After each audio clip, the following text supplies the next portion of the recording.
विजांच्या कडकडाटासह झालेला अवकाळी पाऊस आणि वादळामुळे बुधवारी 17 एप्रिलला दुपारनंतर नगर जिल्ह्यात अनेक भागात मोठ्या प्रमाणावर नुकसान झाले। वीज पडून जनावरांचा मृत्यू झाला तर काही नागरिक जखमी झाले। घरांचीही पडझड झाली असून मोठमोठे वृक्ष उन्मळून रस्त्यावर पडल्याने अनेक भागात वाहतुकीचा खोळंबा झाला। अनेक ठिकाणी झाडे आणि झाडांच्या फांद्या विजेच्या तारांवर पडल्याने महावितरणचे मोठे नुकसान होऊन वीज पुरवठा खंडित झाला। शेतीमाल आणि फळबागांचे मोठ्या प्रमाणात नुकसान झाले असून या नुकसानीचे पंचनामे प्रशासनाने सुरू केले आहेत। जिल्ह्यात गेल्या 3-4 दिवसांपासून विविध भागात पाऊस होत आहे। बुधवारी 17 एप्रिलला दुपारनंतर मात्र पाऊस आणि सोबत वादळाने जिल्ह्याच्या अनेक भागात दाणादाण दाण उडवली।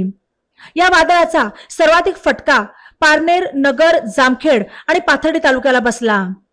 जामखेड तालुक्यात वीज कोसळून 2 गायी, 1 बैल आणि 1 वासरू मृत्युमुखी पडले, तर पारनेर तालुक्यातील पिंपरी गवळी येथे वीज पडल्याने 2 बैल मृत्युमुखी पडले। तर रुई छत्तीशी शिवारात झाडाच्या आडोशाला बसलेल्या 3 मजुरांवर वीज पडून ते जखमी झाले।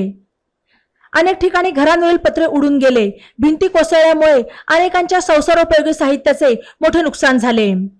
दरम्यान वादळामुळे अनेक ठिकाणी मोठमोठे वृक्ष उन्मळून रस्त्यावर पडल्याने अनेक भागात वाहतुकीचा खोळंबा झाला।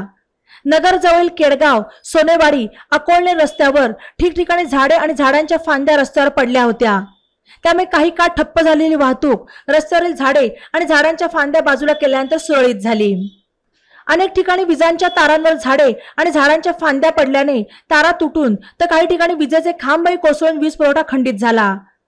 महावितरणच्या कर्मचाऱ्यांनी वीज पुरवठा सुरळीत करण्यासाठी प्रयत्न करत काही ठिकाणी रात्री उशिरा तर काही ठिकाणी गुरुवारी सकाळी वीज पुरवठा सुरळीत केला।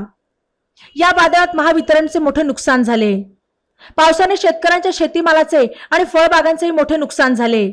अनेक ठिकाणी शेतकऱ्यांनी शेतात ठेवलेला उन्हाळी कांदा भिजल्याने त्यांचे नुकसान झाले। उन्हाळी इतर पिकांनाही वादळाचा फटका बसला। सध्या संत्रा आणि आंबा या फळांचा सीझन असून वादळामुळे झाडाला लागलेली फळे खाली पडून नुकसान झाले। नगर तालुक्यातील खडकी, खंडाळा, बाबुर्डी, वाळकी परिसरात फळबागांचे नुकसान झाल्याने शेतकऱ्यांना मोठा आर्थिक फटका बसला। या नुकसानीचे पंचनामे महसूल आणि कृषी विभागाने गुरुवारी सकाळपासून सुरू केले असून त्याचा अहवाल आल्यावरच नुकसानीचा खरा आकडा समोर येणार असल्याचे जिल्हाधिकारी कार्यालयातील नियंत्रण कक्षाकडून सांगण्यात आले। लेटेस्ट बातम्यांसाठी ई नवा मराठा YouTube चॅनलला सबस्क्राइब करा आणि बेल आयकॉनवर प्रेस करा।